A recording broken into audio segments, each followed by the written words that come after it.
接下來我們要關心稀土戰現在正式開打，尤其川普現在正式的在白宮宣布，他要砸下120億，要做什麼呢？搞一個國家金庫。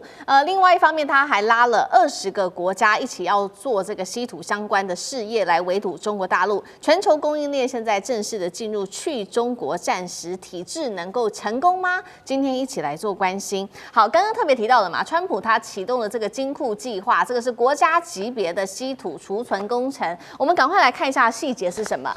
投入資金相當於大概120億，也就是3700多億新台幣，主要是由美國的這個出口銀行主導融資，然後還會有一些私人的資本，建立一座現在是說可以支撐60天左右的一個戰略礦產的庫存，不要再依賴中國大陸，靠自己可以至少支撐60天，但這樣夠不夠呢？那儲備的清單也當中特別提到了，包括了稀土之外，還有銅、鋰、鈷等等，主要就是為了這些汽車製造商、科技公司跟其他的製造商特別做一些儲存的動作。那現在目前根據統計，有10多家的重量級企業已經表示會參與計劃，當中比較知名的公司包括了通用汽車、波音，還有 Google 等等的高科技的公司。那麼還有掌握高科技材料的康寧。我們來看到川普的動作，除了做這個金庫計劃之外，他現在也正式的宣布砸16億美元。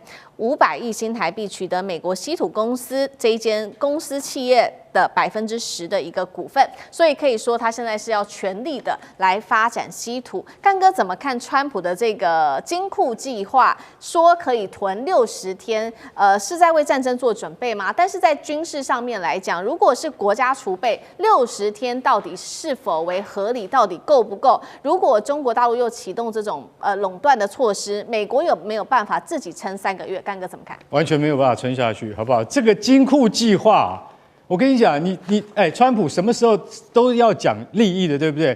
終於碰上了這個計劃是不講，他說我們這個計劃是非盈利的，終於碰到這個不用賺錢的。為什麼你知道？因為這是國家級的戰略儲備計劃，它不僅僅有7種比較重要的重稀土，然後還有銅啊、鋰啊、鈷啊等等啊、鎳啊等等這些。然後呢，我跟你講，你們這些大公司的10幾家通用波音Google 這些是我們比較知名的。然後這些人的董事你都要進來，為什麼？因為你們要出錢。我120億的資金，其中100億是跟這個美國自己的本身的銀行進出口銀行來融資的，另外20億是你們這些企業主要出錢。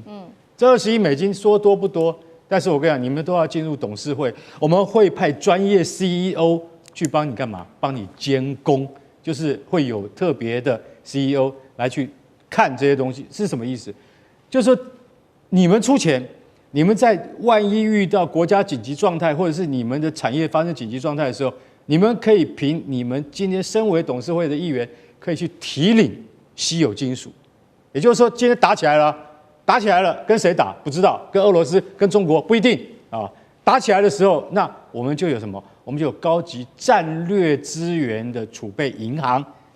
川普的意思是這樣。那如果你不在這個董事會裡面，那對不起，你就沒有資格去領。波音可以沒有稀土嗎？波音可以沒有銅嗎？然後那個 Google 或者是那個通用，它可以沒有石墨嗎？它怎麼造飛機？怎麼造車？所以你们都加入了，你们要付錢你們要付會費，但是呢，我們這個是不盈利的。所以大家去聽了一下，就說那這樣川普很有遠見啊。可是現在我們可以知道，他至少可以支撐60天意思是什麼？意思就是說，大概就只有60天了。我跟各位講一下一個觀念：稀土在全球的產量中，中國的儲備是4400萬噸，美國是多少？190萬噸，那個就大跟小那不能比。那所以說你只有60天的儲備的話，你不要忘記我們一再講的，儲備是另外一回事，精煉是另外一回事。你有這樣的儲備，就算你有190萬噸，60天之後你怎麼辦？它怎麼樣精煉？所以美國現在要趕快，這個計劃裡面也包括稀土的精煉廠，所以你要趕快設立自己的精煉廠，你不能再假手中國了。那問題是計劃開始到了，你能夠實現至少要多久？至少他們現在已經講，大概要1000天，大概要3年才能夠達成這個國家級的稀土儲備工程計劃。我覺得這個當然了，規模跟遠見很宏大，可是做得到做不到。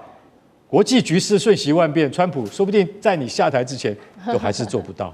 好，美國希望能夠建立自己自主的這個稀土的供應鏈。那其實美國的盟國日本也正式宣布，他們有一些在稀土上面的新進展。這是在1月12號日本政府親自宣布的，在南寮島，也就是在東京距離2000公里的日本最南端的這個地方，他說成功在水深6000公尺的深土呢，終於是採集到含有稀土，目前只是泥土的樣本而已。那國務卿盧比歐在另外一方面，同樣是為了要擺脫對中國的依賴，他召集了20國討論成立關鍵礦產戰略聯盟，那成員涵蓋了歐盟、英國、日本、澳洲、紐西蘭等等的核心國家。非中稀土鏈能成功嗎？尚志哥怎麼看？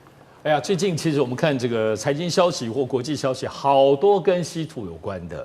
我想首先我們可以確定是很多國家動起來，包括 G7 或 G20， 其實各方面以美國帶頭。那麼日本、澳洲是在亞洲地區響應的。而且他們手上確實是有稀土的礦，澳洲很多有，那麼日本也是他們有，是在海底。歐洲现在也都動起來，那麼大家要湊起來，主要連包括最近我們看英國施凱爾，包括先前的幾國，最近有6個，包括前面的馬克宏，6個大國家都去訪問中國。可是中國訪問中國，在記者訪問的時候，也仍然表達他們在稀土當中要脫離中國的控制。所以就表示說，這些國家是鐵了心，也拿出了真金銀兩，但是拿出錢是什麼呢？跟中國能比嗎？中國或國企拿出錢就去開挖，就去投資，就去研發。我們剛剛看電視牆裡頭，思明講的，川普120億美金叫做融資，錢借給企業，賺不賺錢再看看。但我吸引你們來，我那麼多錢跟我借。美國從來沒有拿自己的錢去開發，當然他們現在有入股一些股權公司，已經是美國政府有史以來是最靠近這個稀土經營面了。但我們現在知道是全世界現在都在搶礦，有礦要開發，這邊也要開發，因為礦是扎扎實實的，管你有沒有提煉技術。但眾所皆知，到目前為止，我們沒有聽到任何一個之前的能夠有好的提煉技術，因為都知道稀土不要說有那麼多各類的技術，你要分離提煉，這中國大陸的提煉技術是無與倫比的。第二個，在我說過，在所有稀土當中，它是高耗能或高化學，要不就是要大熱能，要有電力，要有巨大的燃燒，要不就是化學污染非常嚴重，特別是要分離各類的稀土的時候，那個化學污染，中國就是因為付出了代價，但是又在這個污染當中找到控制污染的技術，所以不止提煉技術啊，還有控制污染技術。我們知道日本在2010年之後被中國大陸懲罰之後，就一直要突破稀土。可是日本怎麼做？他在國內能做污染嗎？不，他幹嘛就跑去找菲律賓、找印尼，說我跟你們合作，我出錢，你們在這邊污染吧。人家也不是笨蛋，所以這個東西沒有那麼容易。就是現在確實是有錢融資給你，吸引很多企業希望你們來，有礦大家都在搶，長久之爭一定要有。但是呢，技術呢，你真的沒有聽到真正厲害。唯獨我覺得大家注意的部分是康寧。最近在美國的這個部分的整合裡頭出現了康寧公司。康寧就是全世界我們手機那個康寧大猩猩玻璃，在愛迪生時代那個燈泡之所以能夠出來，就是因為康寧做的玻璃。我個人認為，在整個盤點所有，包括不只是我投資機構裡頭，在目前來講，有可能有提煉稀土技術的，可能就美國已經有幾百年歷史的這個康寧公司，但只是因為要污染要錢，康寧現在做手機屏幕已經賺的都快死掉了，他幹嘛要去做花那麼力氣業務污染的？但是現在被美國政府要求進去，如果有可能技術的破口，應該就是康寧。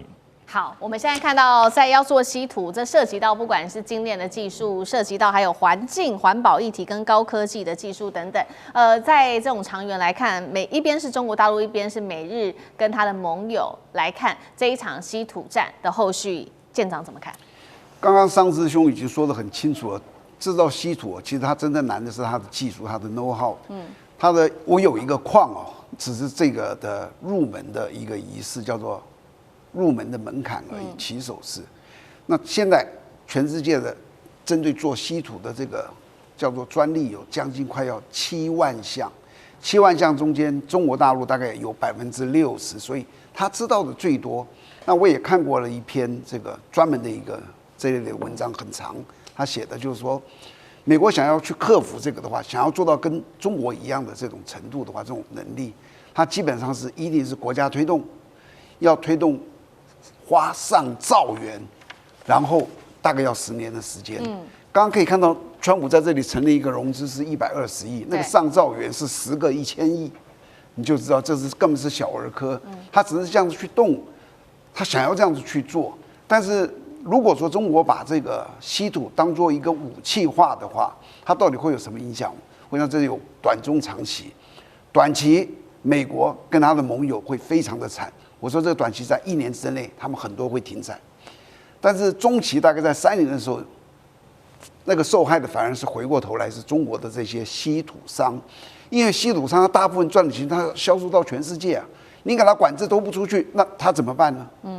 它的價格會飛上，它的量沒有出來，所以你知道它的量不夠的時候，它價格再多也是沒有用。所以這個時候可能中國就要考慮，如果你要把它當武器化，你要補貼這些稀土商，不然他們可能過不下去。